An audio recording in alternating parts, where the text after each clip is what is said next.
Hello, sir. Good evening, sir. No, I'm angry for me. There. Apologies. The network is kind of, I don't know what's the problem. Trying No to, problem. I'm No on now. problem. In fact, my network here is not so good. I'm just struggling with Hello? it. But make sure you didn't Shit. spend more than You're on. the necessary time today. So, Sir? you love closing by 12. Don't close by 12, no, 12 midnight today, please. No problem, no problem. So, I'll make it quick. so I'm Now continue. I'm sending the link to the class now. I already sent YouTube link to them, so I think they will be waiting for this one. Okay, no So I'm problem. sending to them now, so you can start sharing your screen. All right, sir. I'll do that soon. Thank you.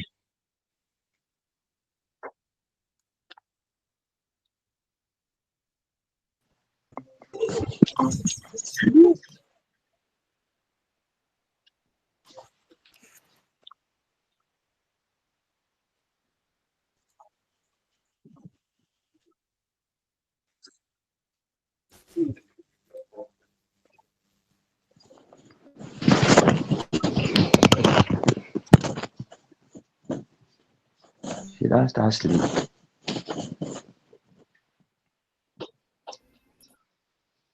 Sure.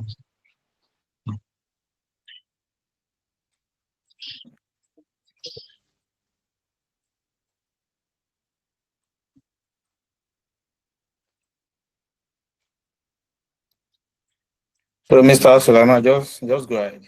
I'm recording already. All right.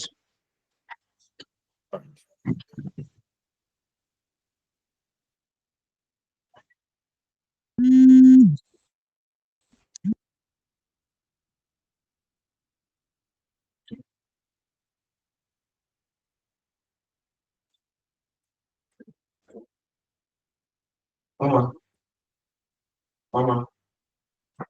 Okay, good evening, everyone. Good evening, everyone. My name is Simon and Marshall. It's nice to Good be here evening, again with sir. you guys. Yes. So today we're still under working capital and subtopic under event management systems. So that's what we're going to be looking into today. So there are different ways in which every organization tends to manage their goods or their inventories. So literally, we have different types of inventory management systems that organizations tend to put in place when they're trying to manage their inventory and make sure that there's accurate. Hello, please, can you mute yourself? Uh, I will really appreciate. Thank you. Hello, Mr. Tajuddin. please mute yourself so that we can quickly run this class successfully and get to whatever we're doing. So like I said, there are different inventory management systems that organizations will put in place Hello, to sir. ensure Please, the that, volume is very low. okay, I say that can you hear me now? I say that there are different management systems organizations tend to put in place in order to ensure that they are able to manage their inventory and ensure that there's accuracy and transparency as well as accountability when it comes to the management of their inventory. So we have different types of inventory management system. We have number one, first in, first out. And this is one of the earliest my system that was put in place to manage the inventory of an organization.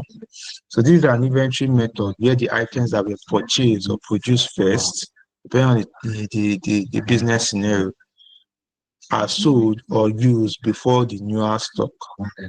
Meaning these are like items that are bought. It's a retail or wholesale business that are bought in. It's a manufacturing company that are produced and kept.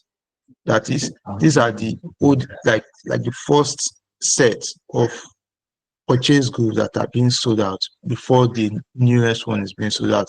And an example which was stated here is the bakery. The bakery deals with perishable goods, and perishable goods that the bakery deals with is bread. You know, it's no brainer. A bakery must ensure that the first batch or the first produce must be sold out before you cannot decide to now start selling the new ones. So it's just like that. So advantage of this is to reduce the risk of spoilage, when it comes to perishable goods, or obsolescence when it comes to goods that that has short lifespan or short life trend span. Depends. The good maybe after a while another model will come out, or another type will come out. So and one other thing, or one other advantage is that it matches the physical flow of goods. That is, first in, first out. First in, first out. It does you do that is, you will not take from the first one, then you not say, okay, because of this person is your friend, you not take from the new one. No, you have to start with the the earliest produce or the earliest stock in the store. The disadvantage of this is that in times of inflation, it can result in higher tax due to higher reported profits, meaning that goods that are actually sold at the time of inflation, if they are to sell it, they might not factor in inflation. And if they are going to charge tax on the profit being made, it will lead to higher profits. It will really affect the profit being made. Why? Because the company is still selling.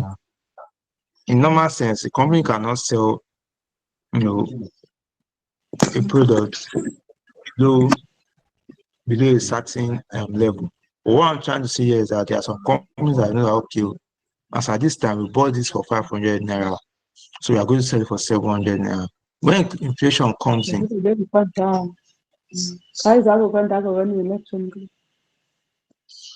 number two, last in, first out. Last in, first out is an inventory management method whereby the newest inventory is sold or used first.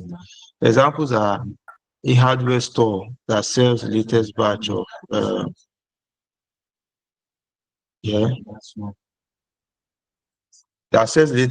cement before the older stock. This means that the product that are being bought by us at that time cannot be sold out. They'll have to first sell the one that they bought at a very high price. So this is where inflation kicks in. Some business, they tend to sell that product that was bought at a very high rate compared to one that was bought at a cheaper rate. So this is where FIFO takes place. Most especially in inflationary circumstances, or whereby there's inflation. The inflation is so significant that you can see it in every aspect of the economy. So this therefore plays a very good role when it comes to managing the inventory of an organization. Yes. So a disadvantage of this is not allowed. It's not allowed under IFRS because older stock will become obsolete. There are some products that it can just become obsolete over time. So it's not allowed under IFRS, and it's not used because it doesn't seem to make sense. How about products that become obsolete? Still on that cement. That cement now, probably they are producing at a bag of 60 what they call it. They are producing a bag that is more bigger than what was being produced before. You can't expect people to now you can't give that other goods there. You can't give that other goods. For instance, if they are producing that bag, they are making the bag smaller, and all of a sudden you just decide, okay, let's make the bag bigger and I'm going to sell it at this price.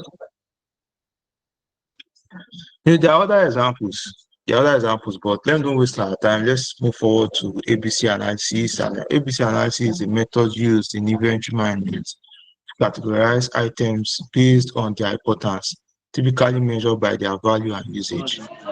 So we have category A, category B, and category C. We always have this type of circumstances under this type of inventory management system. So for category A now, these are the most valuable items that make up a large portion of the inventory value, but are kept in low quantities. So these are like, the most important, items or the most valuable items, a business, tend to sell, out to clients. These are their sure deals, and they tend to keep it at a very low quantity. So they need tight control and accurate management because they impact the business the most. Like I said, it's a very important item. So it's being categorized under A. So category B, Sir, please, can you mute everybody? category B, Sir, please, can you mute everybody?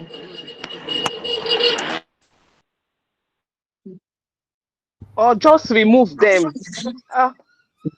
It's just mute everybody instead. Just mute everybody. When there is need for us to go, you can just release it. No, Okay. just go ahead. I'm removing them already. I think I've removed like 3 people now. So I'll Okay. remove more. Thank you, sir. Okay.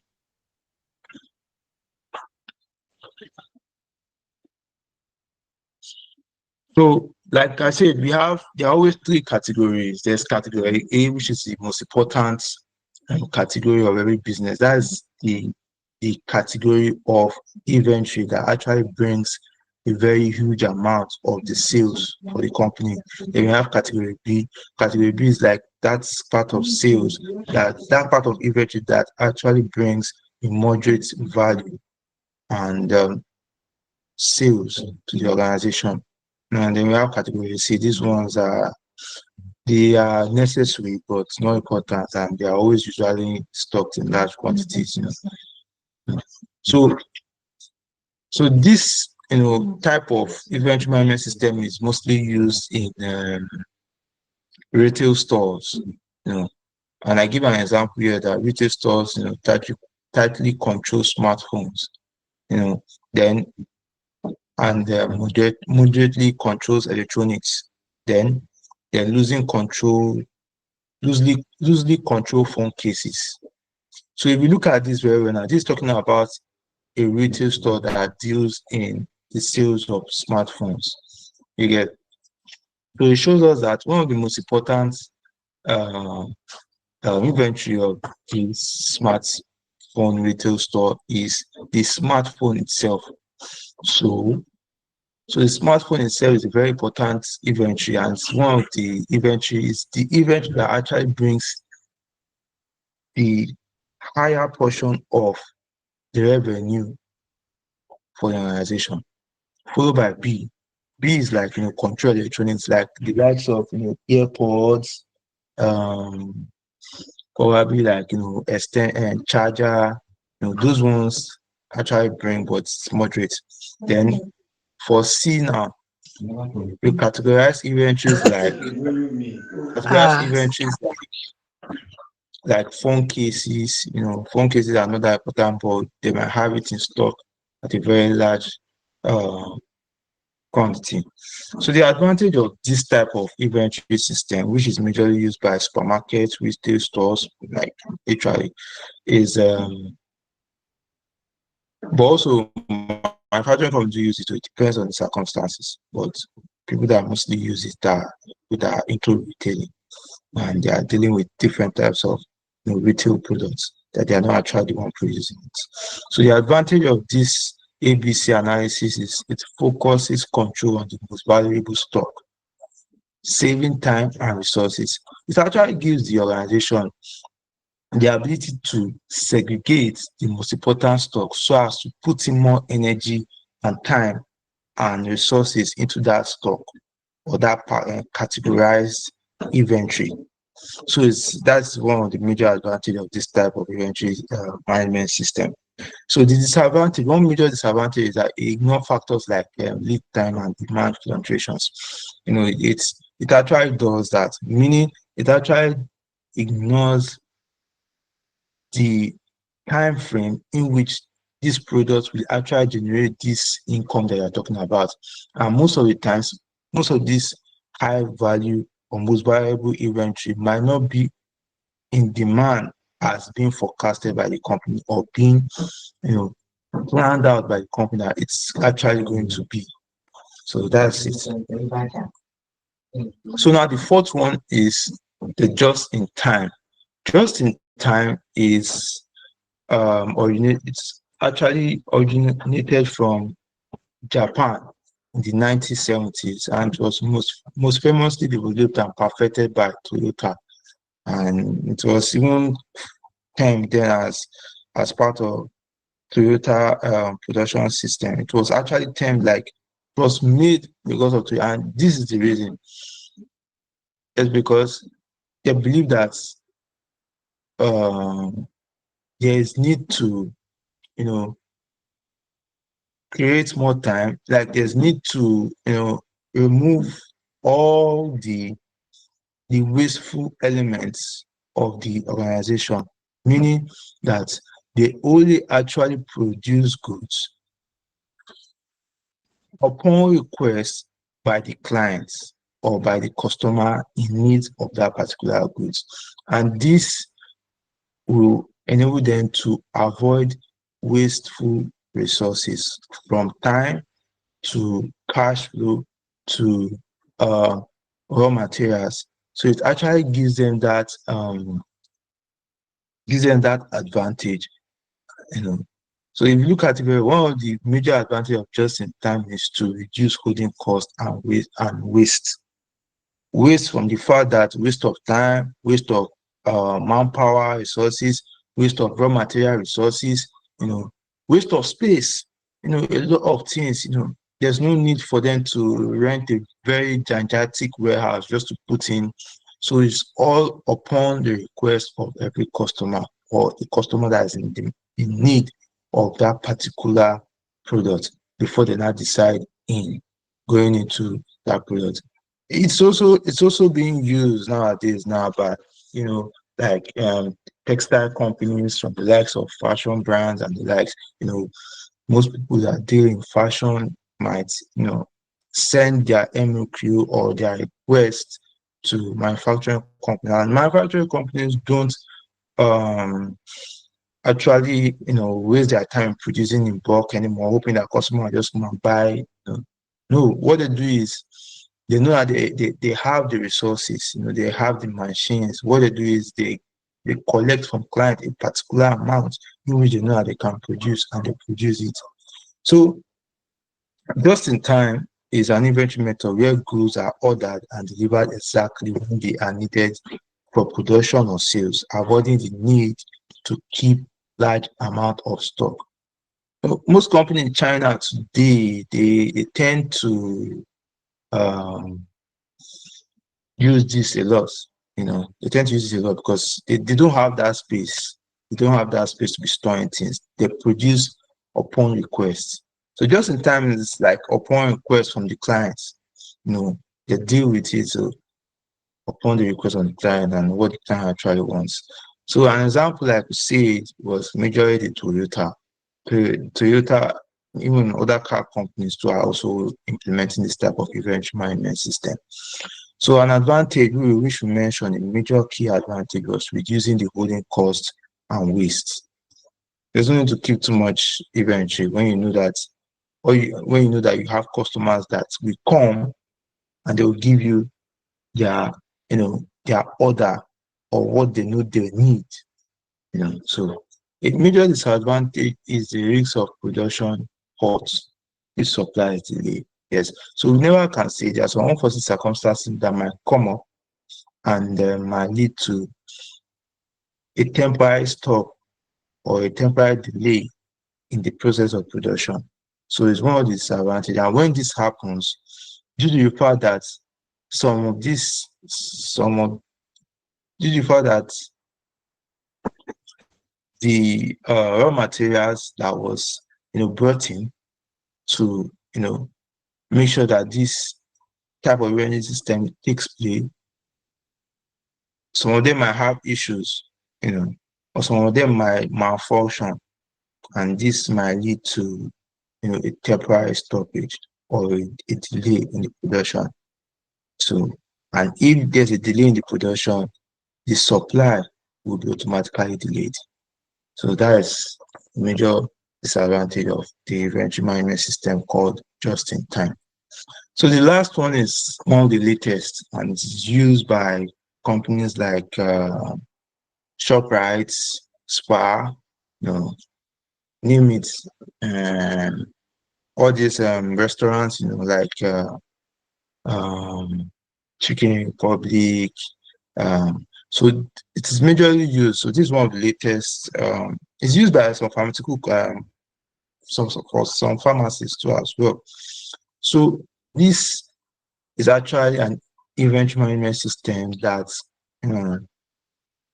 consists of real-time tracking of stock using software, barcodes, or RFID.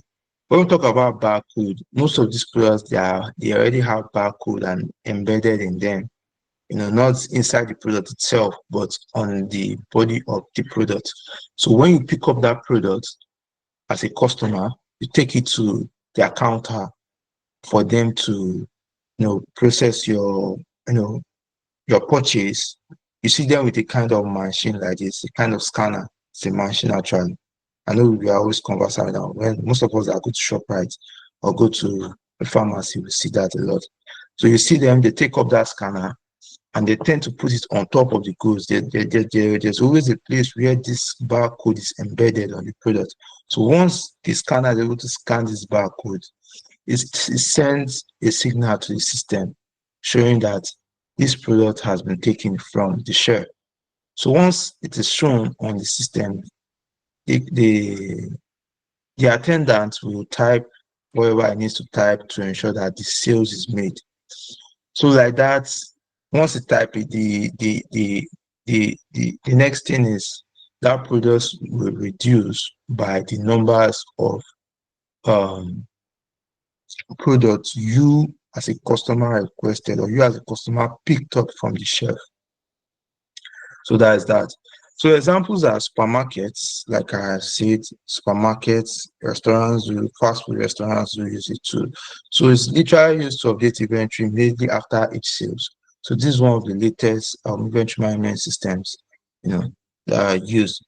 So one of the advantages of this is to provide accurate and instant stock data for decision making, meaning that you can easily get the numbers of stock you have at hand at the spot without you doing physical counting. Notwithstanding, there's need for physical counting in every organization. There's always need for physical counting, but this gives you an ability to have an accurate glance at your stock data without going to the shelf itself, and gives you the ability to take decision fast. So that is that. Then the disadvantage of this is high setup and maintenance costs. Relies on technology and can be affected by failure. Sometimes some system might just collapse. It's a system, it's not perfect. So it might actually collapse if care is not taken. So that's it. And the high setup. Not all companies do have this. The companies that do have this are big companies and they know what it takes. But it's all for the best, because without this, most companies might not be able to account for their goods. Because most of them they have a lot of goods on their shelf that it might take forever to be able to account to give proper or accurate inventory data. So that's that. Not to waste our time, we have, like I said, we have literally 5 event management systems, and we talked about FIFO, first in, first out, talk about LIFO, we talk about ABC analysis. So we are going to solve two questions on the last two, because the last two are like the latest. So I have two questions on the last two, because that first three is something I believe that most of us are familiar with, in our secondary school days, in our higher institution days. But now it's time, let me just take a question on number 4, which is just in time, and number 5, virtual inventory system, before we move into the next topic, which is receivables management.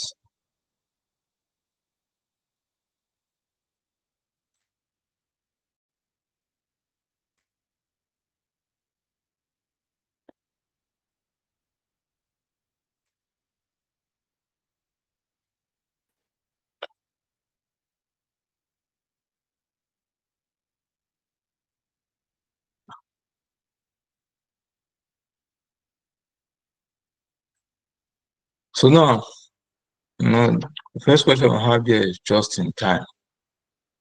Let me pick this. So the first question we have here now is a just-in-time inventory management system question. So now the question says, a laptop factory produces 500 laptops per week, working 5 days per week. Each laptop needs one battery supplied by a vendor who delivers just in time every Monday. 1 week, the vendor's delivery is delayed by 2 days. The factory contribution margin per laptop is sales minus variable costs except batteries. That is that battery that the vendor is actually supplying. And the factory contribution margin per laptop is 50,000. Idle production line labor cost is 60,000 per day when the line is stopped. So now the question is, how many laptops are not produced because of the 2-day delay? Then B, what is the total loss contribution? That is the missed profits if they are going to deduct the direct cost from the selling price, excluding the batteries from those laptops. Then C, what is the total labor idle cost for the 2 days? That it's being delayed due to the vendor's delivery. So now we are going to solve this together.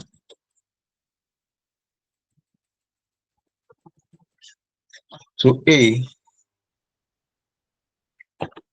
we want to actually know how many laptops are not produced because of the 2-day delay.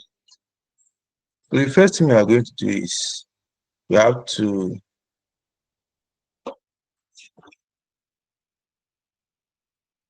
know how many laptops are produced daily.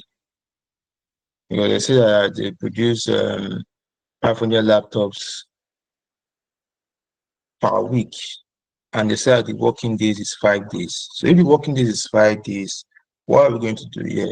It's going to be now the daily production of laptops. We want to know how many laptops they produce in a day.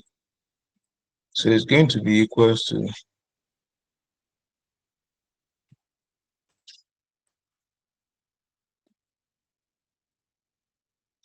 500. That is the total number of laptops produced in a week. 500 laptops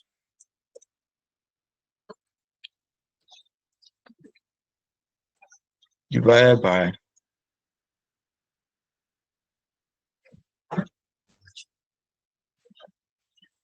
5 working days. That's the production days, 5 production days.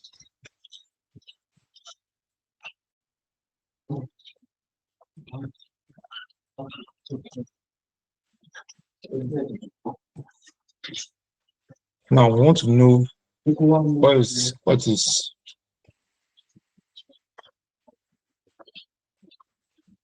what is the numbers of laptop produced in a day, because now we want to know what we are losing. Want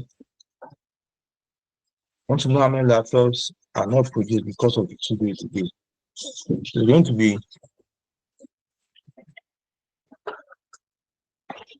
500 divided by 5. So it's going to give us, that is, the laptops we are producing on a daily basis is 100 laptops. 100 laptops per day. 100 laptops daily. 100 laptops daily. No, let me do that. 100 laptops per production day.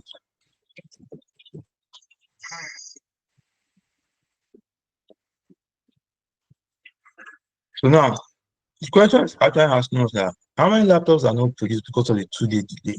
So we want to know, in that 2-day delay that makes the business actually stop, producing, how many laptops are we not able to produce? So it's going to be the lost units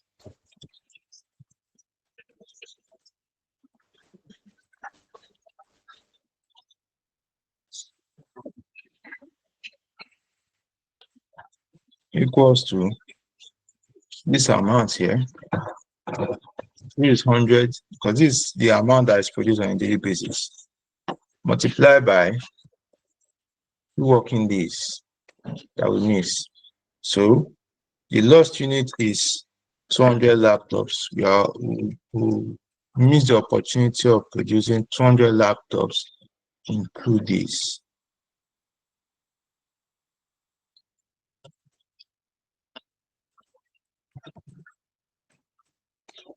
That is that for A. Now B.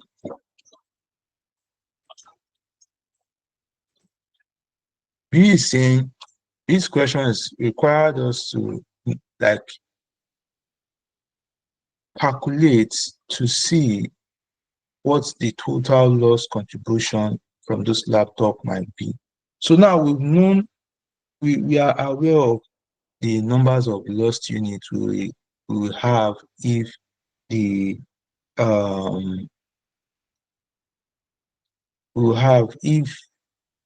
business is delayed as a result of the vendor not supplying the batteries, and the business is delayed by 2 days. So now we want to know the value of these lost units as a result of the delay by 2 days. So literally, what we're going to do now is we look back into the question, and the question says that the factory's contribution is this very straightforward question. The factory's contribution per laptop is 50,000. And that is for each laptop. The contribution margin that will be derived from the laptop is going to be 50,000 naira per laptop. So not to waste our time, the contribution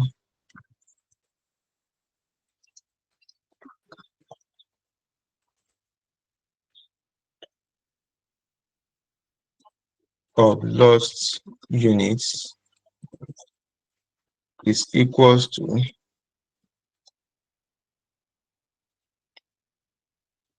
the units we are losing is 200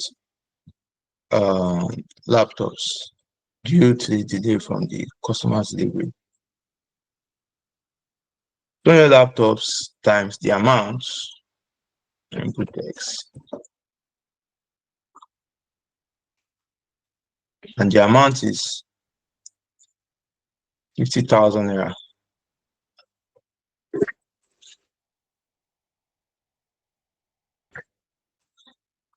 The amount is 50,000 naira.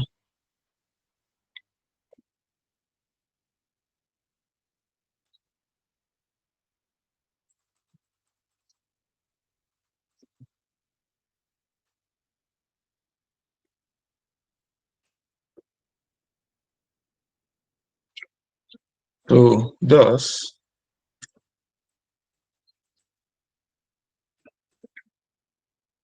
the contribution the contribution lost or the lost unit contribution,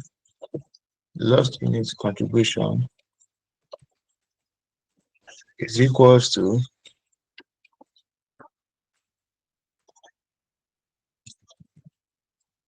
200 times 50,000 naira. So wow, the organization will be losing a total sum of 10 million naira because of the vendor's inability to supply the battery, or due to a delay in delivery of the batteries being needed by the company. That's for B. So now for C says that what C requires us to calculate to know what is the total labor idle cost for the 2 days. So according to the question, it says that the idle production line labor costs 60,000 per day when the line is stopped. So if the line is actually stopped, is the same. We are going to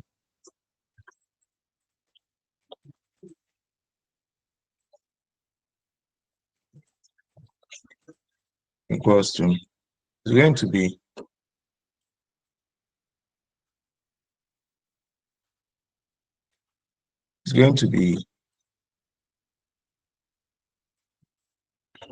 60,000 times the days of loss. So the labor is equals to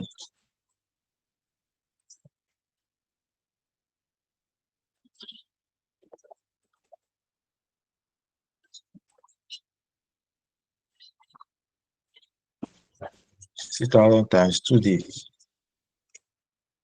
So the labor idle cost, or the cost that the company will incur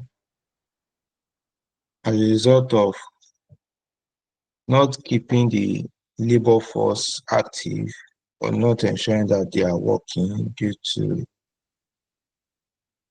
a lack of products, is 120,000 naira. They are not gaining anything because the laborers are actually not working. So, but they will still have to pay them. They have no choice. So that's for C. Now for D, they require us to calculate to know what is the combined financial immediate. What is the combined immediate financial impact? Like if they combine, what it actually means is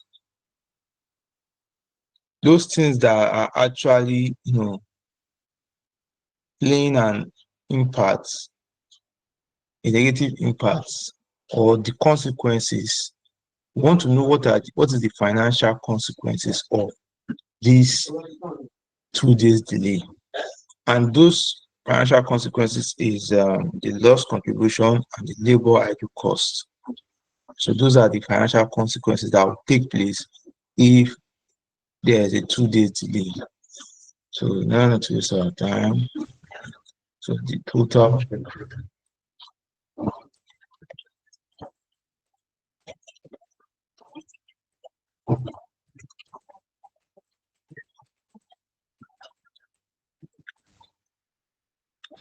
financial impact is lost contribution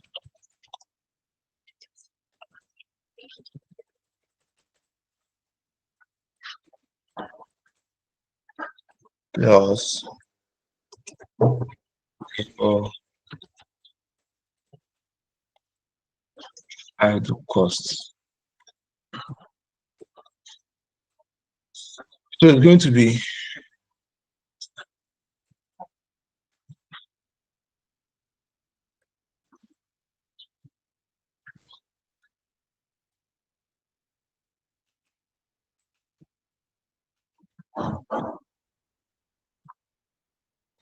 equals to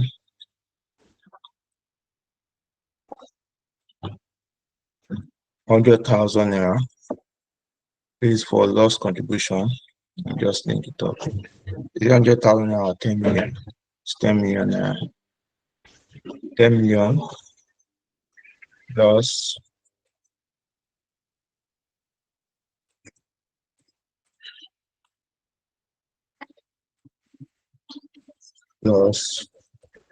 120,000 naira. So it gives us a total sum of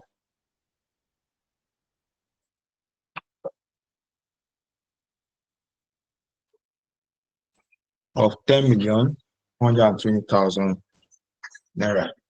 So that is the combined immediate financial impact on the organization if or as a result of the 2 days delay in the supply of batteries for the laptop.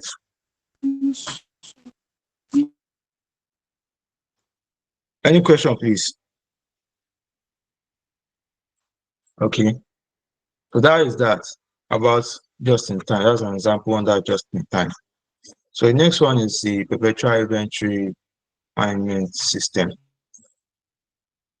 So now this one, they say a supermarket branch records 1,200 bottles of cooking oil sold every month in its perpetual system. The physical stock count shows actual sales are 15 bottles fewer than the system indicates for the month. Each bottle, I think that's an answer I just read here.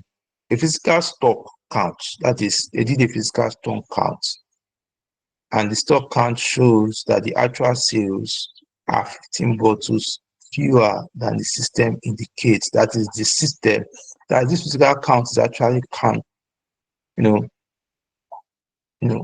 giving a different count from what the system is actually showing. And the count is showing that the system is 15 bottles lesser. As in the critical count shows that there's 15 bottles lesser compared to the system, or compared to what the system shows for such products for that month. And they say each bottle costs the supermarkets 2,500 to buy. Now, the first question is, what is the monthly shrinkage rate as a percentage? Number B itself is if the same monthly discrepancies persist all year, how many bottles are lost per year? Then C is what is the annual cost of this shrinkage? So when you are talking about shrinkage, you are talking about it's a reduction which did not show in the system. And this system is created to ensure that there's accuracy and accountability when it comes to the numbers of sales being made from the inventory and the numbers left on the shelf or on the store. It depends. So now the first one is they want us to actually ascertain to know what is the monthly shrinkage rate of these particular products in the supermarket. So solution, we have A. So to be able to get the monthly shrinkage,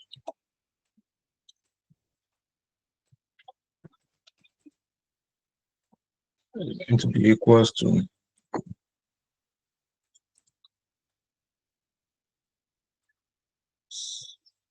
it's going to be the numbers that are actually like the difference or the variance. I can't see what variance in the stock divided by total numbers Total number of stock and total stock. Yes, total stock.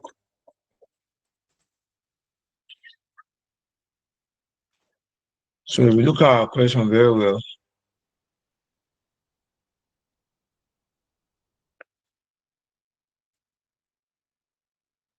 total stock recorded. I also use inventory. Let me use inventory. Total inventory. Inventory. Total inventory recorded. And this one will be inventory variance.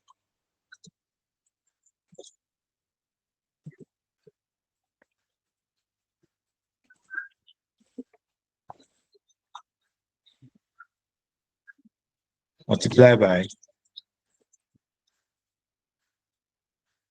100 or 100%.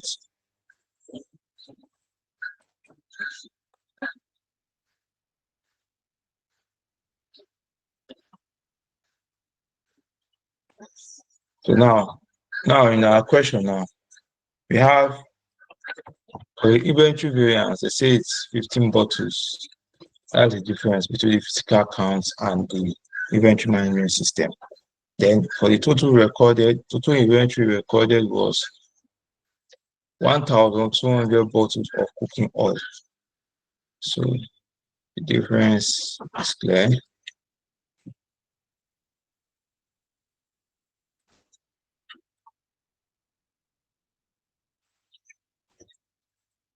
Times 100%. So equals to, Let me see your screen, sir. you can see my screen. Yes, sir. Is it small or blurry or you can't see it at all? Which one? I can't see that, so I don't know It's how from to. our end. I can No, I see can it. see Oh. it. Very I clear. can see the not screen small. from here. That's It's from from your our end, network. though. That's from It's your from your end. end, please. From your hand. What are we going to do, right? We can see the screen. Please continue. We can see the So screen. Yes, sir. Go to the first page. yes. So Let us go to the first page. I should scroll to the first page. Okay. I've scrolled now. okay. So the inventory variance, which is 15, divided by the total inventory recorded. So to give us 0.0125. So now to determine this in percentage is going to be equals to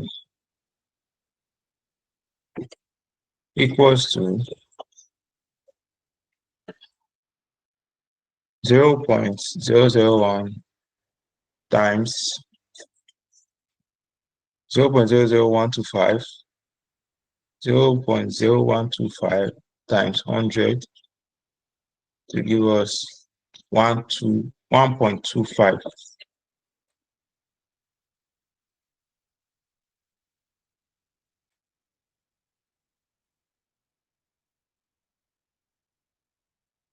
So I need to redo this.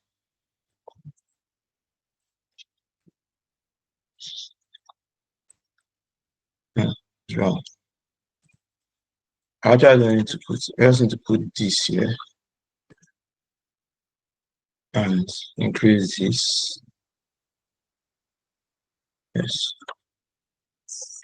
So now our monthly shrinkage, that is the sudden reduction in or the sudden difference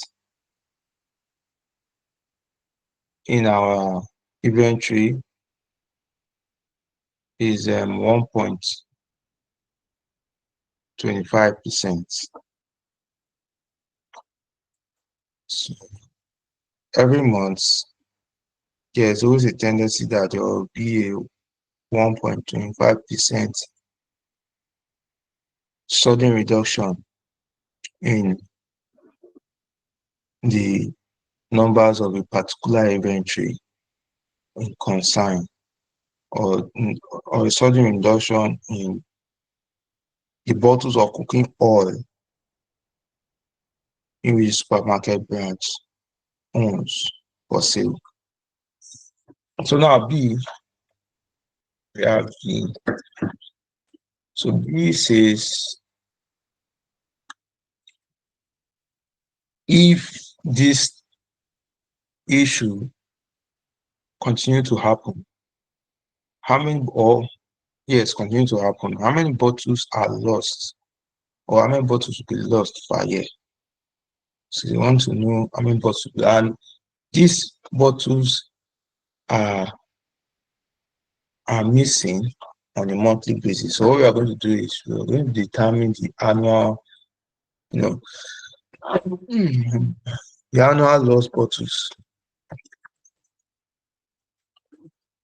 And in a year, we have plus 12 months, because these are the bottles that are missing on a monthly basis. So for us to determine the amount that are missing in a year is going to be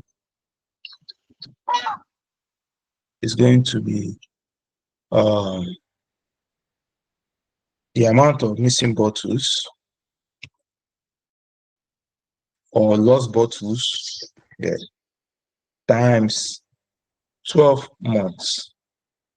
So it's going to be 15 bottles, 15 lost bottles.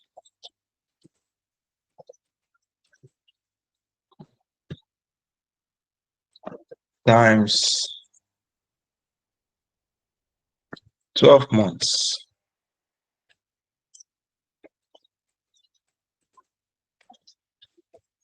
Equals to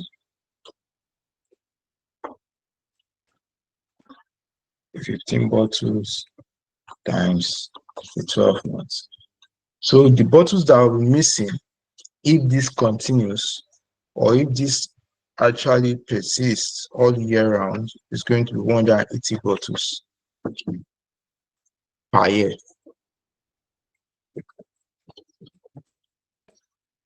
So that's that for B. So now for C,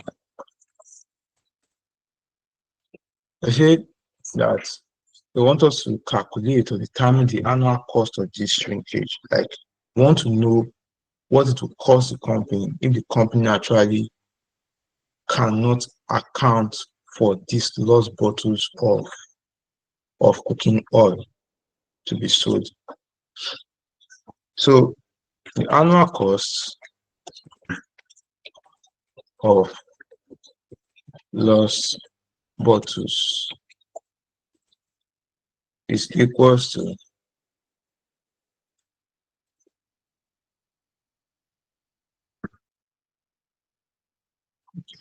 is equals to 180 bottles. Let me just think it up. 180 bottles, 180 lost bottles,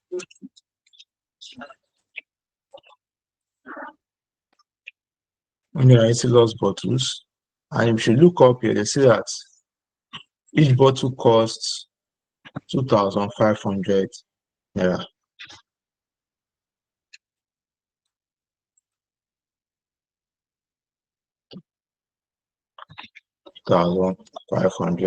Yeah.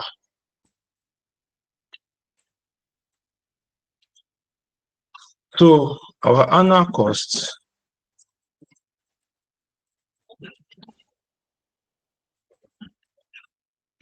is going to be equals to 180 lost bottles times 2,500 per bottle.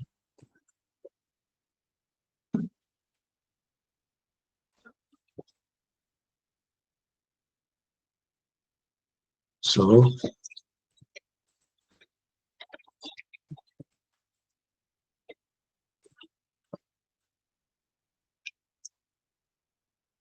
we'll be having a total sum of 450,000 naira lost.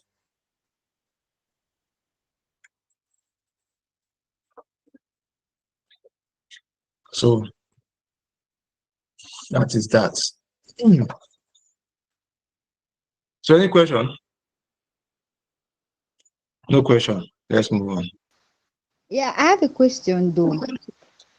Okay, quick one, please. Make it quick. Yeah, like when you were defining, telling us about Perpetual's inventory system, I didn't really get it. Can you just in one word, just tell us what it is? I didn't really pick it out.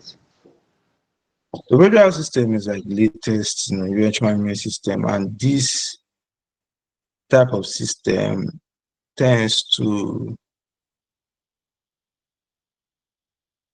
ensure that goods are being tracked and managed with the use of barcodes, mostly barcodes, to ensure that the products are being captured and there's accuracy in the numbers of inventory left on the shelf of the store. These are mostly used by big supermarket companies or big restaurants, like the likes of ShopRite. You see them with that scanner on their hand, or like a pharmacy. When you go to a pharmacy, you see them with that scanner in your hand. Most of the products, they have been embedded, or there's a barcode being placed on each of these products. So you as a customer, like for example, let me use ShopRite as an example. You as a customer, when you go to the shelf to pick it, they don't need to start going back to go and count it. Only on circumstances like wherever you need to do like a quarterly physical stock count or a monthly physical stock count. But it gives them the ability to know the exact number of stock at a particular period of time or at that period of time without going there to go and count it. It gives them that glance to be able to make this, oh, this stock, we're about to run out of the stock. So in order not to digress, this perpetual inventory management is something that is continuous. It makes things more easy for the attendants. You just go there. You as a customer, you go there to pick up the goods, bring it to them. All you just have to do is to pick up your scanner, then put it on the goods to scan to so as for the system or the scanner to grabs hold of the barcode on that particular goods. And when it does that, the the inventory management system has a way of recognizing that particular goods and takes the attendance to the page where the attendant is going to ensure that this goods actually is recorded as a sales and a reduction on the numbers of inventory that they have for that particular product you're buying.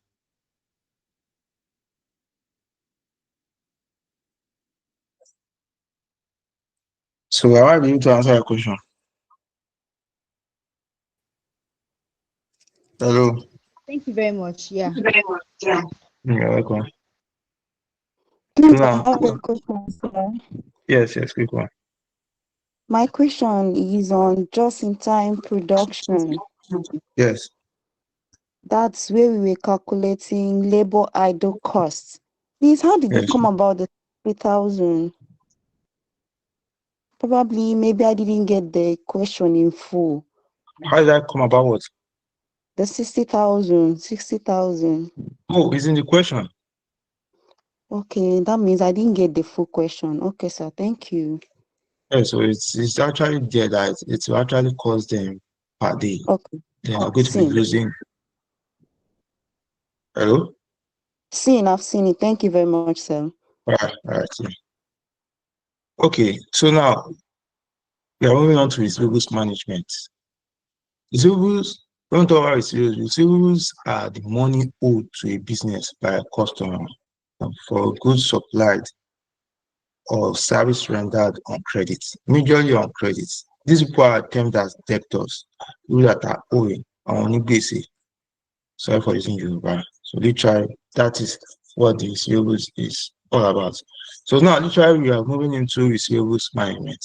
And one of the most important aspects of receivables management is the ability to account for the receivables. And that is where receivables management takes place. And when we are asked what is account receivable management, it is the process of controlling and collecting amounts owed quickly and efficiently to manage healthy cash flow. One of the aspects or one of the responsibilities or one of the way in which an accountant can actually generate revenue for a company. An accountant is not almost that an accountant must do what the business is doing, or do what the sales people are doing, or do what the marketing people are doing, for he or she brings in revenue for the organization. One of the responsibilities of an accountant is to follow up, and ensure that the money being owed by clients are collected, through reminder, via mail, probably making calls to them depending on the level or the period in which that receivables has been hanging, on their list of receivables. So it's one of the responsibilities of an accountant, and it's one of the ways in which an accountant can majorly bring in revenue or cash inflows for an organization. So literally, it's like a process. Depends. It's like a process in which a company uses in ensuring that there's control. And an organization cannot just leave other organizations to be accountable for themselves. Because despite the fact that yes, there's a contractual agreement between you and your clients, and your client is also responsible for his company, and you and your client have agreed that okay, the credit policy or behind this agreement will be 15 days. I should be able to receive my money between 15 days. You cannot go and relax and sit down and hope that your client will comply with your rules, or will comply with the agreement that binded you guys together. No, you two have to take a drastic step of ensuring that you are able to manage and control and remind your client that, look, this is our agreement. After 15 days, I should be able, within that 15 days, at least I should be able to get my money, because I have rendered or I have supplied what you need. So that is what receivables management is all about. Because companies cannot do without selling goods on credit. Yes, most companies is a norm for them. It's a norm for them.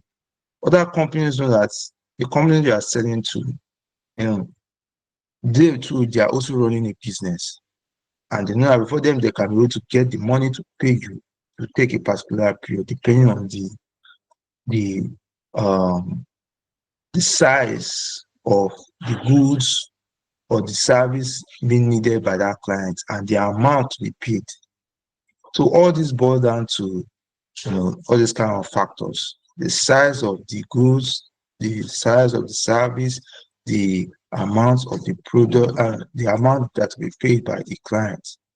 So it's what determines the type of credit policy that will be binded in the contractual agreement between you and the clients. So most businesses don't survive, on cash sales alone. Most businesses it's a norm for most businesses to sell goods on credits, because of this kind of scenario I just explained now. So, and that's what gives birth to receivables.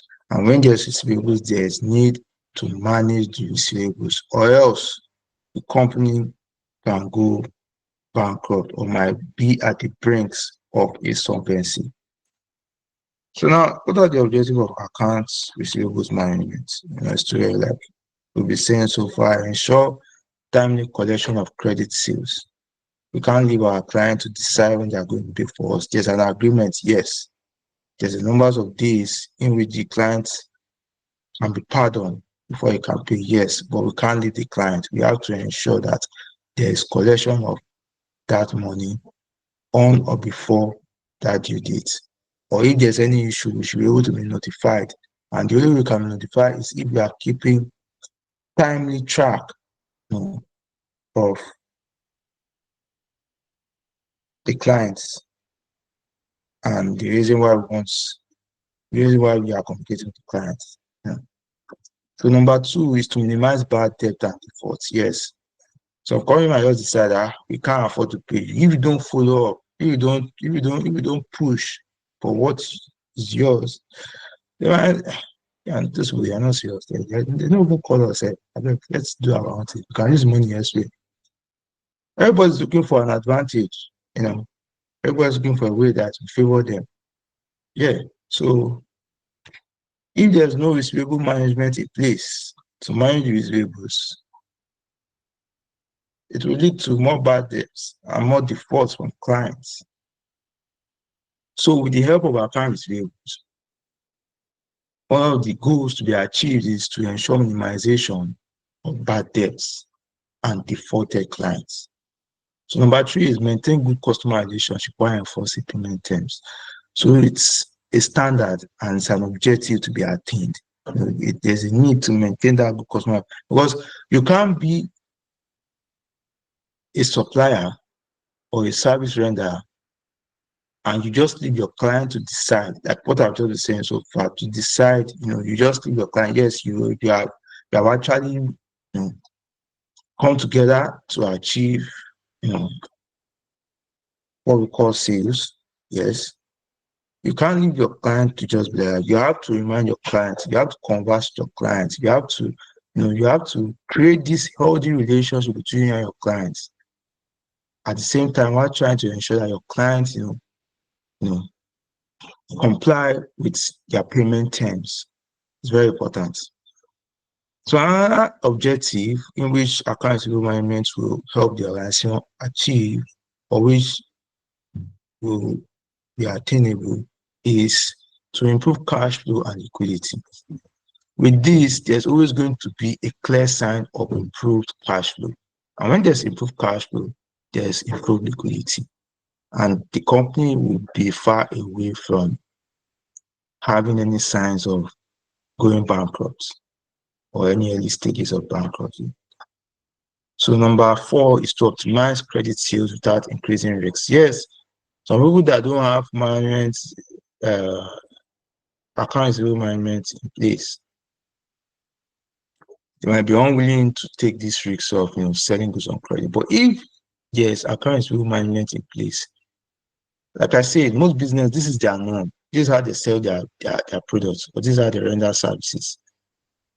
And they have that confidence. And why they have that confidence? Because they believe that there is an account receivable management structure in place to ensure that there's optimization of credit sales without increase in the risks of any of those bad debt or defaults in clients. So these are the objectives of account receivable management. So now, we'll be talking about receivable management, receivables. I'm not uncle, I'm teaching. Sorry guys. So we'll be talking about receivable management. Yes. Before receivable management can hold, there's something, like I was explaining, there's something that needs to be embedded in the contractual agreement between the owners of the organization and the client. And in that agreement, sometimes some people call it service legal. For service companies now, they call it SLA, service legal agreement. For manufacturing companies, just like a contractual agreement. So now, for this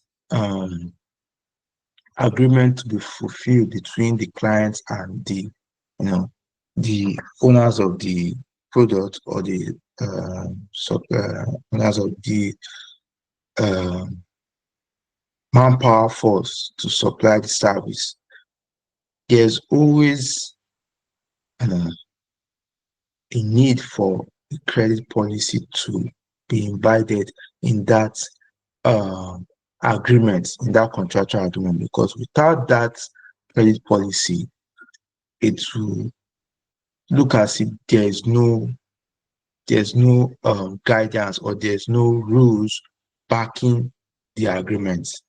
So without it, literally, the agreement is not complete. That is just it.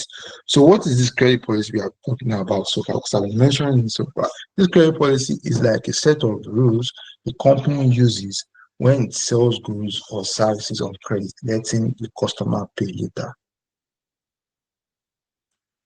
So it's a type of rules imputed into the agreement between the company and the client, allowing the client to have a particular period of time in which the client can pay without not paying at that time. So now, this includes setting credit standards, who can buy on credit, the number, like the level at which the client can buy on credit. It's very, very important, or else if there's no rules, there is no offense. That is how this is. So with this, there's going to be a limit to what the client can buy on credit. So the company actually is the one that will decide what the client can actually buy on credit. So the client cannot decide by itself because the company knows how it favors them. So it's the company's goods, literally. There's no two ways about that. So the company decides which customers are allowed to buy on credit, firstly. Then the company decides how much the client can buy on credit. Very important. So literally it's just setting the credit standard, who can buy on credit and how much they can buy on credit. So examples like only customers with a good payment history, which is a very good example, or a strong financial background gets credit. You can believe that some owners or some suppliers go as far as going to the bank, or go as some people might go as far as just asking other suppliers. Suppliers, the people that you might be asking might not be supplier of that goods you are actually in request for, probably a supplier of a particular good that's different from what the supplier you need a particular product from as a client, like you want to sell to you. Go as far as ensuring that they go there to hear from them. These clients, how does this client treat you? How does it treat you when it comes to payment? A very good client. No, don't say your market that client. That client is not used to meet up with the agreement. So it's actually a way to know how to deal with the client, to know the type of rules and regulations that's applicable to the clients in favor of the company that's actually sent to the client. So B, setting credit terms. How and when must they pay? This is one of the important aspects of the credit policy. Notwithstanding other aspects are important, but this is one of the parts in which people are much concerned, are more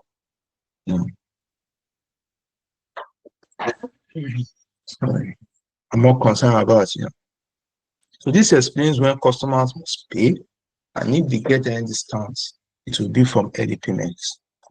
So examples like net 30 means payment due within 30 days, or 2/10 net 30. That means if the customer is able to pay within 10 days, they'll get a 2% discount. Otherwise, full payment in 30 days. That's a clear example. So the third one is setting collection procedures, how to follow up with customers if they don't pay. So the company plans what to do if payment is late. For instance, if a client is to pay within a period of 15 days, at least a reminder should be sent to the client 5 days past the due date. The due date. The due date is not in the 15 days of credit policy. So then call after 15 days and finally suspend credit if no payment after 30 days. First of all, a mail will be sent to the clients. You see the letter here. A mail will be sent to the clients. Then, if the client is not responding to the mail, a phone call will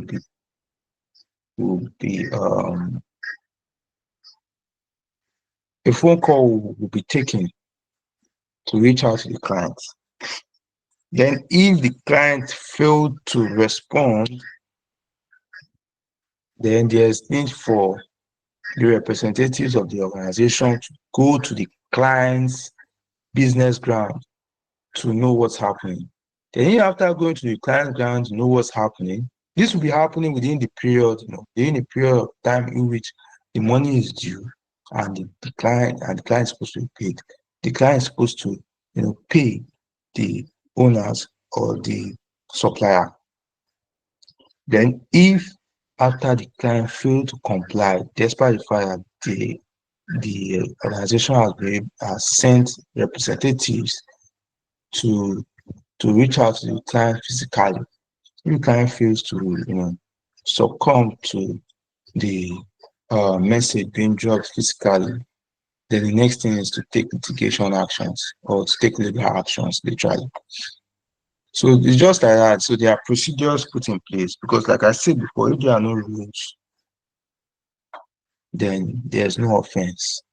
But this credit policy tends to allow the organization to set rules and regulations to back up the contractual agreement between them as the supplier and the clients. So the last one on the list is the balancing sales. Balancing sales growth and risks. The credit policy should allow the company to sell more by giving credit, but also be protected from customers who won't pay. So it's actually so if credit is too strict, sales may drop. As if, for instance, now the time frame in which the customer is supposed to pay is very thin, people might not want to do business with that company. And if it's too loose, bad debt may arise. Because this money we are talking about here, most people don't like to give out money. Most people don't like to pay. But you have to force them to pay. That is it. So now, not to waste our time, let's go to invoice discounting and factoring. Like I said, when people don't tend to comply with the contractual agreement, that is actually before I move on to this, let me just quickly solve the question. I think I have a question under receivables. But before, let's just continue. I'll solve that once I'm done with this invoice discounting and factoring. So talking about what leads to invoice discounting and factoring? Before invoice discounting and factoring comes in place, a company must have implemented receivables management. Follow up with the clients, but most clients, they have stubborn head. They tend not to pay. They tend not to comply. And if they fail to comply, this is where invoice discounting and factoring comes in. Most companies don't take the legal action. Most companies don't take legal because it's just a waste of time and waste of money, waste of resources. At the end of the day, you might not get what you actually want. But with the help, this is where the receivable management tends to lack, the ability to complete its process. Invoice discounting and factoring tends to cover up that loophole. So what is invoice discounting? Invoice discounting is whereby a company that has a numbers or a list of receivables use that list to borrow money from the bank. And why is money borrowing money from the bank? Because the cash is tied down to that receivables. The company working capital cannot actually move. Why? Cannot actually function properly. The cash operating cycle cannot actually rotate. Why? Because the cash is tied down to the receivables. All right, guys. So now, if the cash is tied down to the receivables, there are a lot of things that might affect the business. The working capital might be disrupted, leading to lots of clients, because you can't, be waiting for a particular client to pay, whereas some other clients are in quest of the goods you are selling. So what do some companies do? Some companies go as far as using this list of schedule or using the schedule of receivables to borrow money from a bank. They use this list of schedule as a collateral. Yes, okay, UBA, I have a receivables with these clients, and receivables is worth 200 million. This can borrow me 100 million. It's a collateral. Some banks might go as far as confirming, as making third-party confirmation from these respective receivables or from these respective debtors. It's part of the game. But notwithstanding, the essence of invoice discounting is to ensure that the stress of hoping and waiting before the company continues to run its business, or before the company working capital is efficient, is being cleared out. And how is it cleared out? It's being cleared out in such a way that these unpaid invoices or this receivables list is being submitted as a collateral, enabling the company to have access to funds. So the company will be able to get cash quickly, but the but there is that the company will still be the one to collect the cash from the customer, or still collect the payments from the customer. That is the but there. So notwithstanding, it's not as they're not going to collect the money from the customers, but some customers might tend not to, like that's what I'm saying now. So customers might tend not to follow suit with the agreed credit policy embedded in their agreement, on their contractual agreements that both parties are acknowledged to. So some companies might not test it. So whether or not you give a company or you give a client a credit period of 30 days, and you imagine the client cannot pay within that 30 days, but you know that within that 30 days, you need to produce, or you need to order some certain goods, or else there are some customers that are not able to get the goods, or this customer will have to go elsewhere. And going elsewhere is a bad thing to the organization, or it might affect the reputation of the organization. You know that this customer will pay, but the customer cannot pay now due to some reasons best known to them. But you know that there are some customers that will come in that period in which that customer has failed to meet up with the promise. What's the next thing for you to do? Is look for a way to ensure that goods is available for those people that are ready to buy within that period. And you can't wait. So this is where invoice discounting takes place. Then after you are able to get that money to ensure that there is flow in cash flow, like there's like the working capital is actually efficient, to ensure that there is produce, or there's sellable products to be sold to the clients in need of it at that particular period of time. If this is possible, then yes, why not take on the invoice discounting? Then after that period, you can now go back to collect your money. This is just to ensure, invoice discounting is just to ensure that the time you need the money, if the customer can't meet up, you have every right, or you have a way, which is invoice discounting, to ensure that you continue on your business successfully. So that's invoice discounting. So this cash you're talking about now, when you want to repay it back, you are going to repay it back with interest. So that interest will lead to a lesser inflow, because if when you collect that money from the clients, let's assume it's 1 million naira, and you borrow 1 million naira from the bank, do you think you pay back 1 million to the bank? You can't pay back 1 million naira to the bank. The bank will charge its own interest on that 1 million you are going to collect. So this is what invoice discounting means, meaning that that invoice will not be worth that amount you are going to pay back. Why? Because paying back, you are going to pay extra for that money you want to collect from your clients. So it's like a loss, because you are paying out more than what you collected. That's what's discounting. So now, next one is factoring. Factoring, there are some organizations that help companies that have receivable schedule of clients. They help them to collect the money from those clients and give. Yes, they help them to collect the money. They receive that schedule.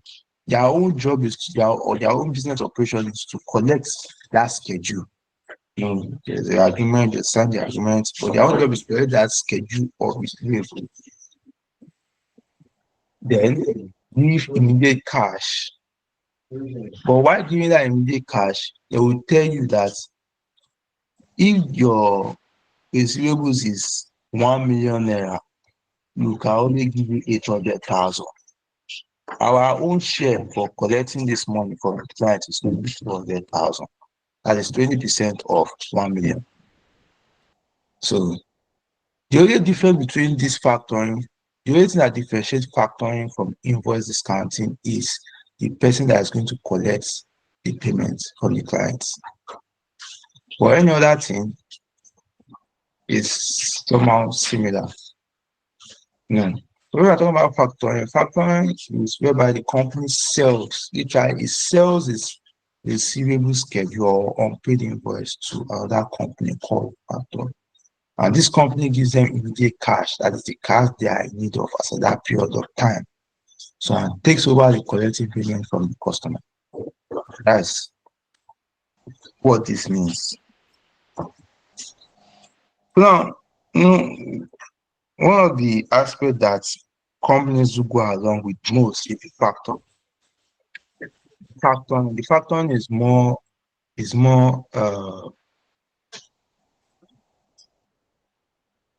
used by companies. Companies don't like to take the stress of collecting money from the banks, still ensuring that they will be the one to go through that stress of collecting the money back from the clients. No, companies do use this advanced receivables management system, or should I say an outsourced way, in ensuring that they are able to get their money one way or the other. But the disadvantage there is that they are going to pay more, or they will get less of what they are supposed to get from their clients. A very big disadvantage. So that's why we're going to shed more light on factoring, because this is what most companies do use. Most big multinational companies, big companies, that don't have that time to importunate clients. So now one of the advantages of factoring is immediate cash flow. You sell it to the factorers and they give you immediate cash flow. So at sourcing of collection work, like I said, if you really want to collect the money, that burden is no more on you. You can transfer the burden to them along with the list of schedules or the list of receivable schedule. And this lowers the risk of bad debts. Non-recourse factoring. There's no coming back. Once you've sold that list is out of your list, because the only thing you just do is to pass entries to show that this money has been one way or the other paid out. And how was it paid out? How was it paid out? It was paid out through factoring. So there's no tendency of the company having any significant level risks of bad debts. So the disadvantage of this factoring is costly. Yes, like literally, it's evidential. The fees you must pay. Some companies might decide to charge you for their service. Some companies might decide, okay, look, how much is this worth? It's worth 100 million. Look, we are taking 20 million. Can only afford to do 80 million. Some companies might not have choice, but it's what they are into. That is their business operation.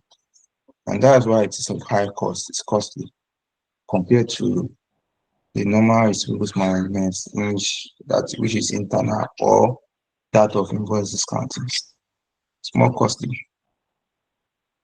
So number two is customers may prefer direct dealing.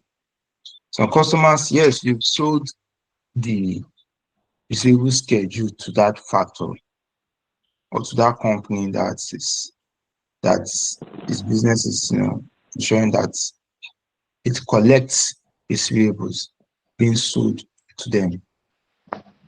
Most companies might find it uncomfortable to deal with people that are not actually who that sold goods to them. So and where circumstances comes that it actually affects the relationship between the company and the client. So and this type of method tends to be aggressive because these people you are selling it to them, their major business is to ensure that they collect that money back by all means. And if they collect that money back, it's the mode of collection would not be a conservative mode, or it will not be a conservative approach, meaning it will not be a kind of gentle approach or a polite approach. No, they will use everything they have, all the connections they have, all the network to ensure that that money is paid. And if this is consistent, which is a very aggressive mode of collection because this is their own business. They don't want to know who they have the connections, they have people that can ensure that this money is collected. If there's consistent in this level of aggressiveness in collection of money, some customers might do that, that good deal towards the expectation. So that's one of the disadvantages of factoring. Please with that, can you mute yourself? Thank you. Hello.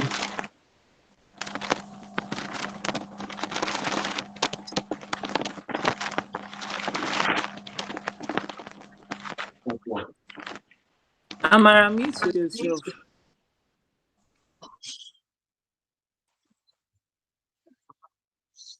So now, the benefits and problems of factoring.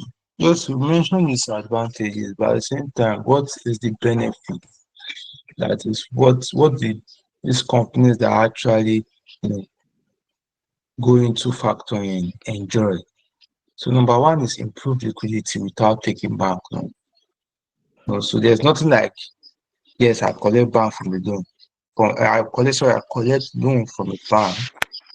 Collecting loan from the bank, we record in our books that there's a loan. No, there's nothing like that. We receive an inflow and we offset our receivables.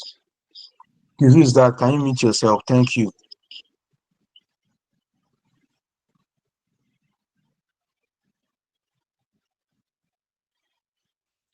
So now another benefit is that these people, this is their main business. So this is their business operations. So they are legit and they are recognized by Corporate Affairs Commission. So these people are professional collectors. So it's something that you benefit from them. And number three is reduce credit risks. The level of risks when it comes to level of credit risks will be totally reduced. So the problems or the cons of factoring is high charge reduced profits. Please, who is that? Can you mute yourself, please? Can you mute yourself?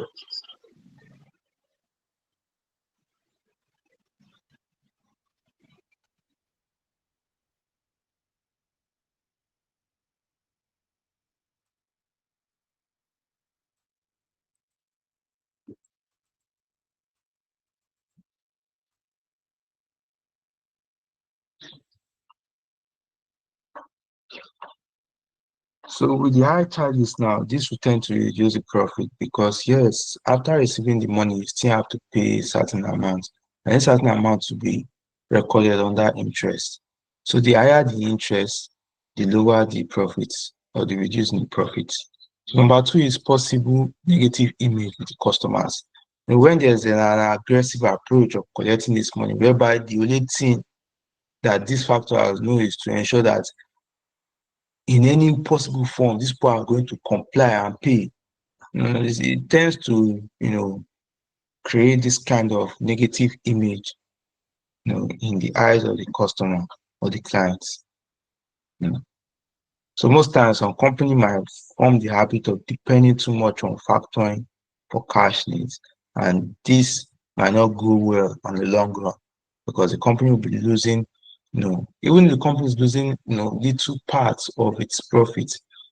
At the long run, it's not favorable because if you are to merge the money together, it tends to have, a significant hit on the company. And if the company tends to depend on this too much, the company might tend to totally ignore their ability to manage their receivables by themselves. So it's not good for a company. But most companies tend to feel comfortable with nature, and turns to a habit. It's not a good thing. It's not a good thing. So that is that. So let's quickly solve some questions before we move to payables and account payables.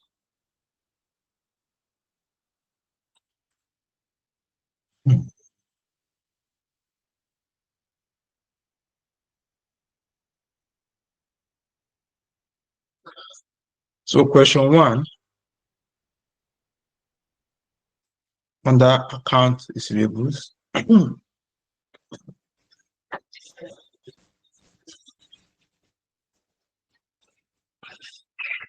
So question 1 under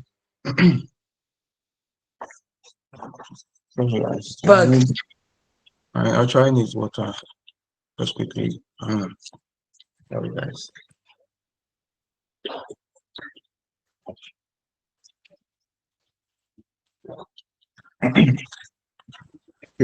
So question 1 says that Parsley Limited has sales of 20 million naira for the previous year. That is their receivables brought in. And the receivables, that's their sales brought in. So, and the receivables at the year end, 4 million naira. And the cost of financing receivables is covered by an overdraft at the interest rate of 12% per year. What is telling us here? That the company has used what we call invoice discounting to ensure that the company is run smoothly. So now we are required to calculate the account receivable collection period for Price Limited. That's for A. Then B, we say we should calculate the annual cost of financing the receivables. So now we know our variables. We have sales, and that is comprised of credit and cash sales, and some of the receivables has been collected already. But as at the end of the year, we still have receivables of 4 million naira. So since there's 4 million naira debts, company is forced to cover or to finance the receivables by covering it up with an overdraft in that same amount, of that same particular amount, which is 4 million naira, to ensure smooth pumping of cash into the business, into the working capital. So the company is forced to ensure that they cover up with an overdraft of that same amount, which is 4 million, with an interest rate on that 4 million of 12% per year. So now let's move on the solution quickly. So A, say calculate the account receivables collection period. So the formula for this is account receivables Accounts receivables. Depends on time. It might give you this. The formula. This is just the formula. This is just the formula. Accounts receivables and loans.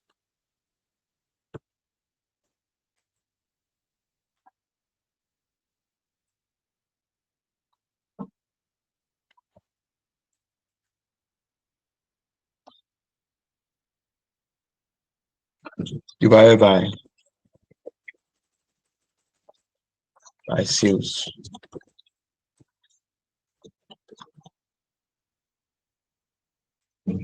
Times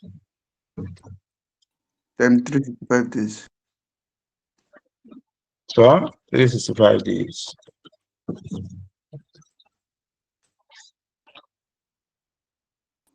So yeah. So this is the formula. Let me move the formula from here, right? So I won't confuse some people. Sit here.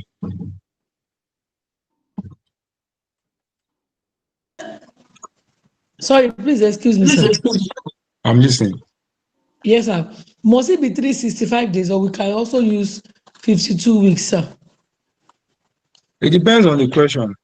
It depends on Okay. what the question is asking you. If the question says that you should determine the numbers of days or determine the collection period in days, you use days. Or sorry, they say determine the numbers of the collection period in weeks, then you use 52 weeks. It depends on what the question actually asks you to use, actually. But generally, we have to use days. Or it depends. If the question asks you to use weeks, then you use 52 weeks. You understand? Yes, sir. Thank you, sir. Yes.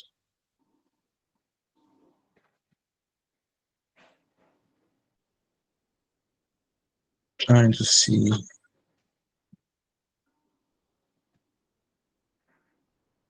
I can try something. Okay. So now this is the formula. Generally, we use 365 days. Sometimes a question might tell you use 360 days, that the company actually works in a year for 360 days. So depends on the question. But what we just have to do is just have to be careful. We have to be, we have to pay more attention to what the question requirement is all about. It's very important. So now this is the formula. And according to our question, the variables that are requested to ensure that this formula is being used to calculate to get the collection period is number one, accounts receivables. Account receivables is 20 million. So account receivables is not 20 million. The account receivables, the receivables at the year end is 4 million. 4 million. Yes, 4 million. So which is 4 million naira.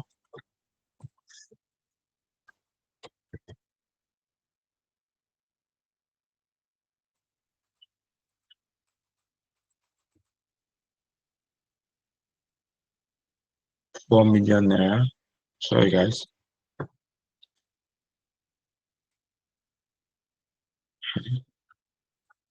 Then our sales is 20 million naira.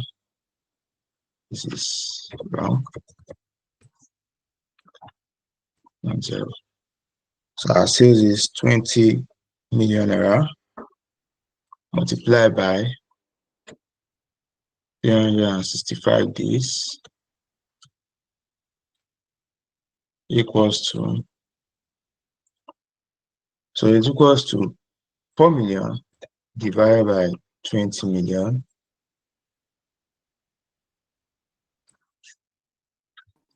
times 365 days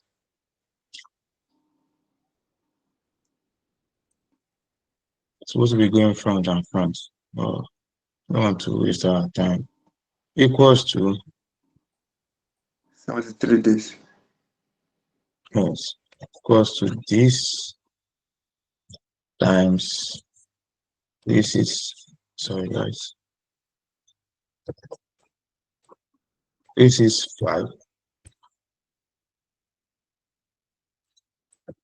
Will give us 73 days. So therefore, our accounts receivables collection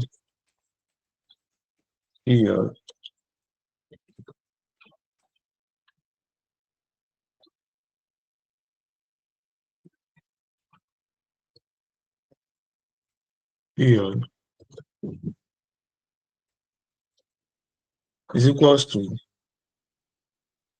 73 days. So that it means it takes us, or it takes Parsley Limited 73 days to be able to collect back its receivables, or to be able to convert be able to collect back what the client is owing them. So it takes the company 73 days. At least how many months? It takes company 2 months and 13 days or 12 days. So that's that. So now B, according to the question, B says calculate the annual cost of financing the receivables. So now the annual cost. Hello, sir. Yes, I'm with you. Yeah, you said it takes us for personally, you said it will take them 23 days to get that 4 million back, abi? Yes, in a year. Yes. Okay. Thank you.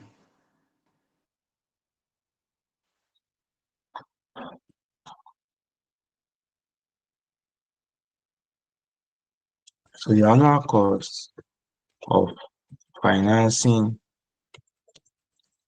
the receivables, or financing, yes, the receivables, is going to be equals to, according to the equation, we want to finance this money here, this 4 million.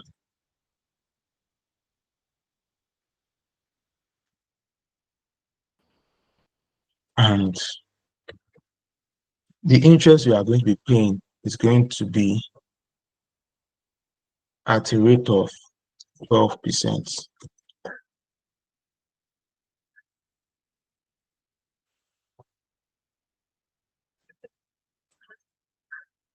At a rate of 12%. So if we are paying at a rate of 12, how much are we going to be paying? If we are paying at a rate of 12%, we are going to be paying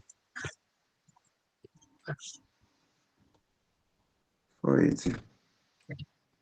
Yeah, we are going to be paying 480 back. So meaning that when we want to pay back this 4 million, we are going to be paying a total sum of this 4 million plus 480,000. This is what we are going to be paying back to the bank. So meaning Sorry, that sir. this 480 Sorry, sir. Is the 12% in the question? is in the question. Okay. Okay. Are you seeing it? Yes, sir. Yes, sir. So if the company is going to pay back to the bank, the company is going to pay, if you don't pay back this money, this is what it's going to pay. So these are a disadvantage that the company faces. Doing an increment. So that is that. So now let's move to question 2 quickly. Question 2 states that a company is offering a cash discount of 2.5% to receivables if they are agreed to pay debts within 1 month. The usual credit period takes Usual credit period taking. Okay, yeah, the usual credit period taking is 3 months. So, meaning that the agreement is that the company can have a credit period of 3 months. Then after 3 months, they are expected to pay. But now the company is offering a 2.5 discount to those people if they are able to pay within 1 month. You know. So now the question is requiring that we ascertain what the effective annualized cost of offering the discount of 2.5%, and if it should be offered. And this is required just to see if the bank would loan the company at 18% per year. So they want to know what is the effective annualized cost of offering a discount and reason why it should be offered. Then, if the bank will loan the company at 80% per year. So now, solution.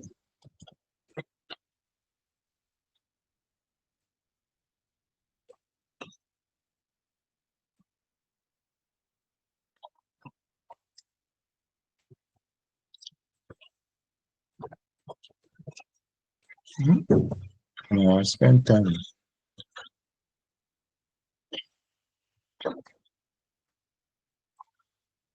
So guys, please can we continue around 2 o'clock? Once I'm done with this question, can we continue 2 o'clock tomorrow?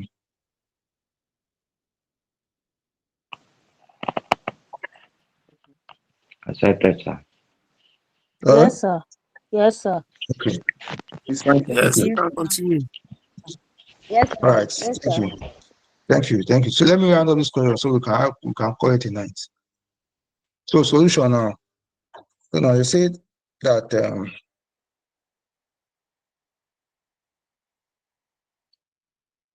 discount as a percentage of the amount paid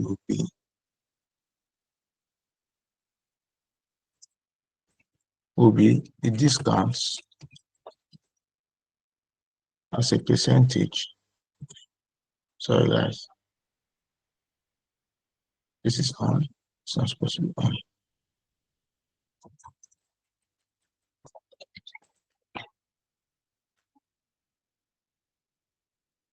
Why is it doing like this? Of amounts paid will be equals to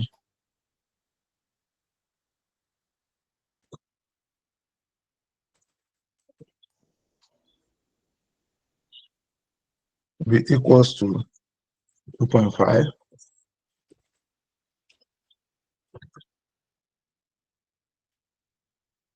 divided by open brackets 100 minus 2.5 close brackets.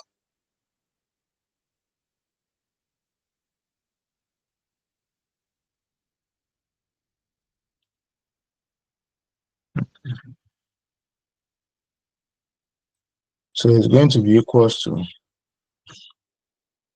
this is going to be equals to 2.5 minus this is going to give us 100 minus 2.5 is going to give us 97.5.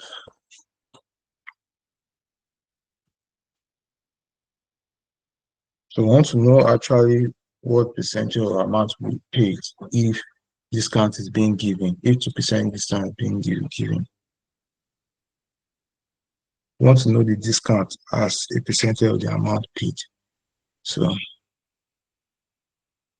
whereas that we're not giving the amount. The amount, yes. So we are going to use, and that's the reason why I'm using 100, because I just charge 100, I just use 100. So and that's why you are seeing it here like this, 100 minus 2.5. So it's going to be This 2.5 divided by 97.5. So this should be in percentage. Sorry, guys.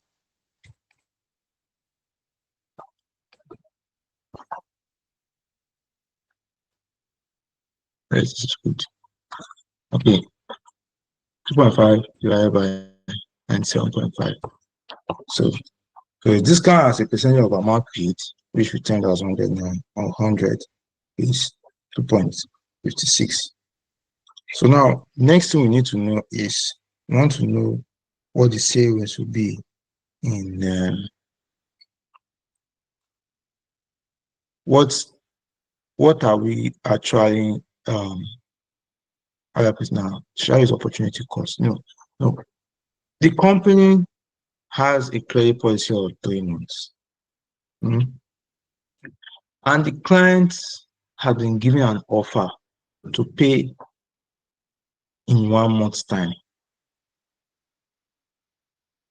So now we need to determine, the remaining period in which the company will save, or which the company will have to itself. Usually this means that if the money is received earlier than planned, we want to know the periods or the numbers of times this period will take place in a year. We having that free space, or the company having that months that are not utilized, that are just saved up,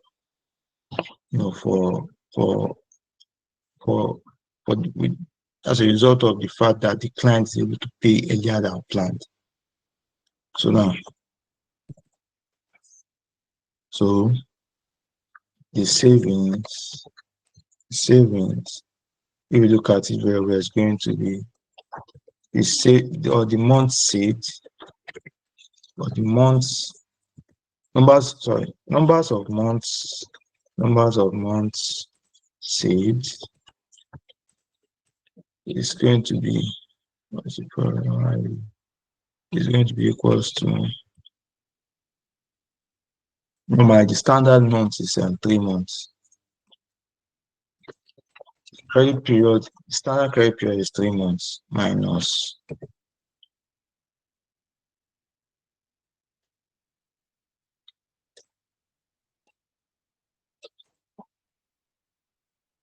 minus 1 month, and the month that the company is offering is 1 month.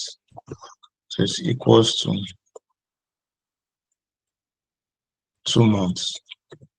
So invariably, the company has saved 2 months, with this offer. So now we want to know how much periods this will actually cover. So it's going to be in a year. We want to know the periods, the numbers of periods that will be saved in a year, numbers of periods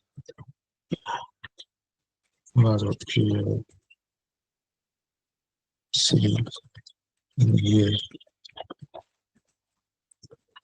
If the client tends to agree to the offer and pays within that 1 month, it's going to be 12 months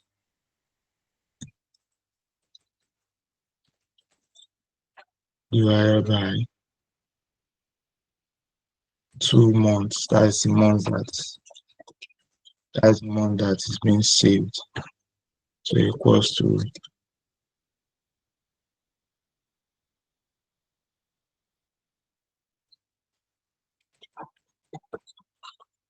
equals to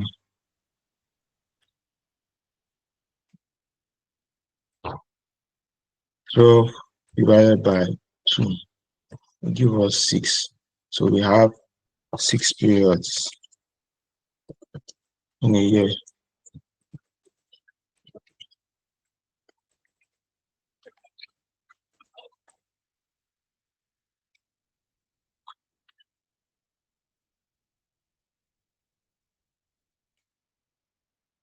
So now,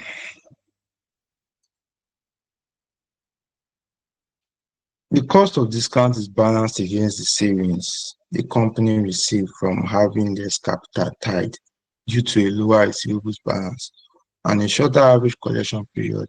The discount may also reduce the numbers of irrecoverable debts. That's the essence of this, offer that is being given to clients. They call it early settlement discounts. If the client, that is, if the client is able to settle earlier than the credit period agreed between both parties, the client will get a discount. That will be beneficial to the client. There's a formula. And the formula is the annual cost. Because now we actually want to know, if the question I want to actually know if the bank should actually loan the company at 18% if it is worthwhile. I want to know if that 80% is actually worth it. Yes. So before we can know, we need to know the annual cost. We need to know the annual cost by percentage.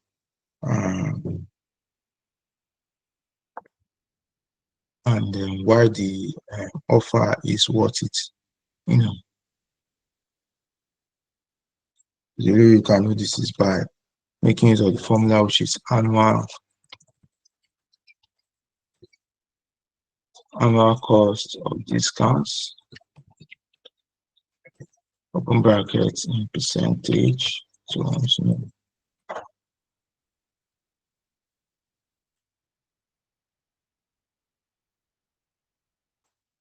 Which is equals to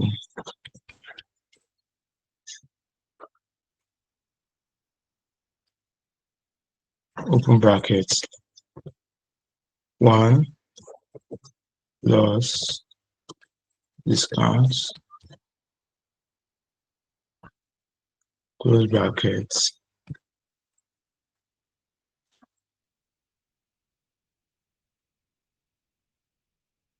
raised power, raised power numbers of period. So I'm supposed to go up. Yes.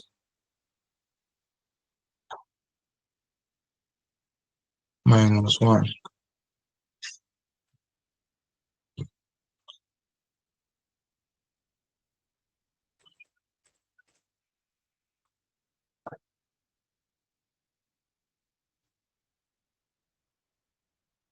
So now using the formula now equals to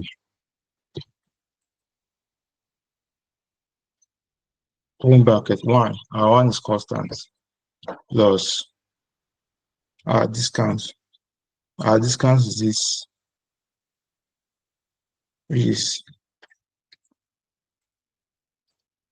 0.0. Let me just put it like this, 2.56. Close brackets. This is in percentage. Don't confuse anybody. Because this is actually 1. And that one stands for 100. You multiply by 100%. So this one, I'll convert this one to non-percentage figure. It's going to be 0.0256. Close brackets. Raised power. Let me use what I did. Raised power 6 periods. Raised to power. Raised power 6 periods.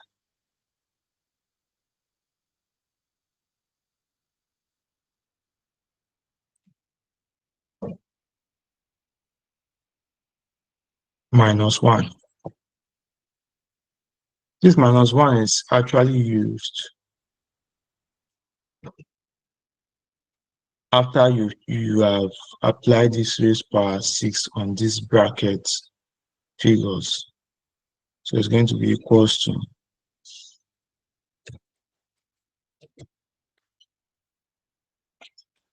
let me press calculator here. It's going to be 1 plus, it's going to be 1 plus 0.025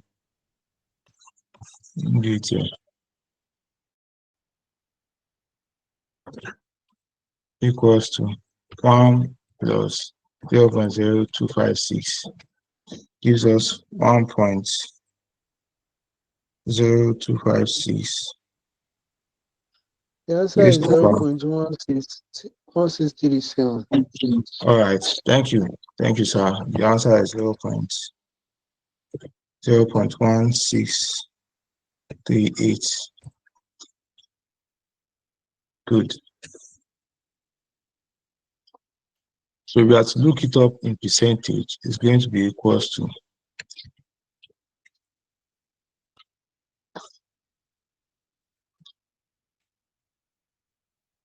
look it up in percentage, it's going to be equals to this amount. It's going to be equal to 16.38%. So now the second question is actually asking us that with the use of these discounts, and we have two options. So the question is asking us, and this requirement has two, requirements. Yes, it has two requirements. The first criteria is actually asking us to calculate, to know the percentage, to know the annual costs of discounts on these receivables, to know the actual percentage that is worthwhile of these receivables. And the bank is actually offering us 18%. So now we want to know, with the help of these receivables and the calculation that we've done now, to know if the interest rates that the bank is offering us is better, or the discount we are offering is better. So we want to know which one is more better.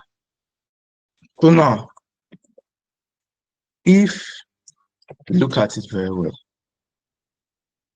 the loan the bank is offering is 18%.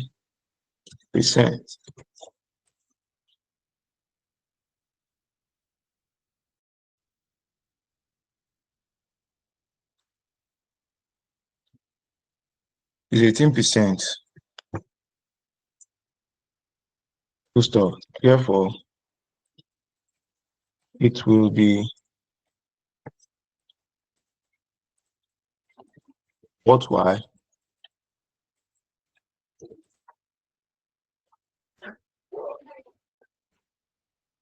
offering discounts.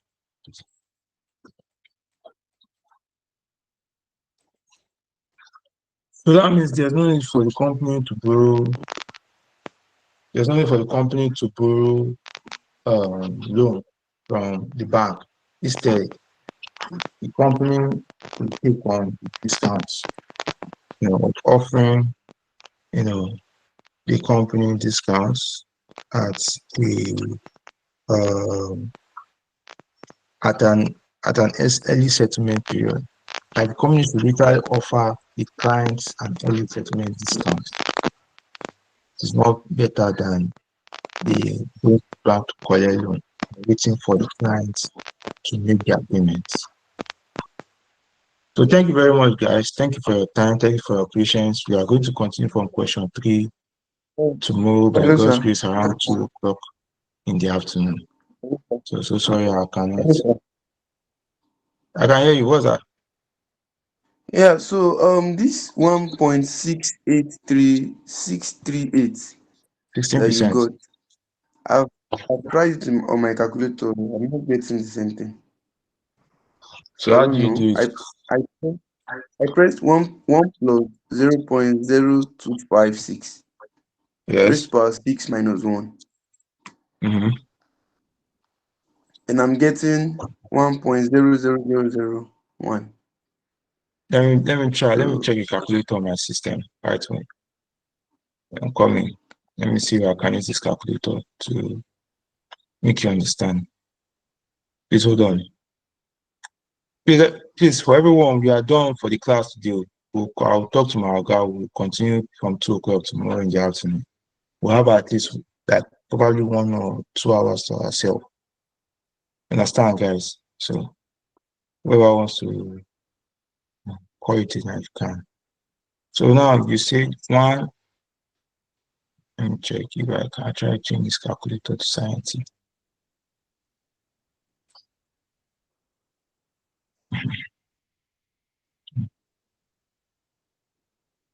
Can you see my screen? Hello? I can see Yes. it. I can Yes, see we it. can. Okay.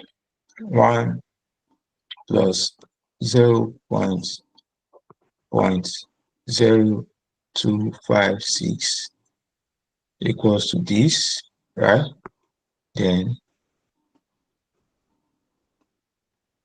Raised to power 6. I'm coming.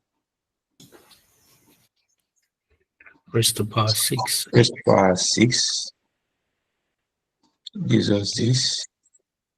Are you seeing it? Minus 1. Minus 1, yeah. Are you seeing it? Okay. So Okay, I've seen it. times 100. Are we good now? Can you try Yes, to your Yes, sir. sir. calculator and see if you can get it? Yes, I've gotten it. Yes, sir. I've Yes. gotten it. All right. Yes. So everyone, thank you very much for your time. I really appreciate it once again. So we'll Thank you continue very from much. where we Sir. stopped. Thank What's you, that, sir. please? Please help us share the materials. All right, I'll share it. I'll share the material, but we're not done. You know, so I'll share it. You said you shared the material. You did not do. We've not seen I'll any share of it. your. I'll share it before we go to bed. I'll share it once I leave this. Once I leave the group now. All of them, please. Thank you. All of them? No. My guy has shared it twice now. My guy has Okay. shared it twice. Okay. Yes, Yes. yes, he has shared it twice. Please. It's only this topic I'm owing you guys. Yes. And so please check all us to your colleagues. Thank you. All right.